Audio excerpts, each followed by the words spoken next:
ভালোবাসার জায়গা মদিনা, ভালো লাগার জায়গা মদিনা।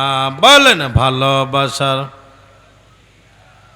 ভালো লাগার এমন সুন্দর জায়গা কোথাও পাবি না, এমন সুন্দর জায়গা কোথাও পাবি না। বানায়েছেন দয়াল রব্বানা ভালোবাসার জায়গা মদিনা। বলেন ভালো লাগার ভালোবাসার একদিন কবরে যাব কেউ তো যাবে না, একদিন কবরে যাব কেউ তো যাবে না। যাবেন যিনি শাহে মদিনা, ভালো লাগার জায়গা মদিনা। লা ইলাহা জোরে লা ইলাহা, লা ইলাহা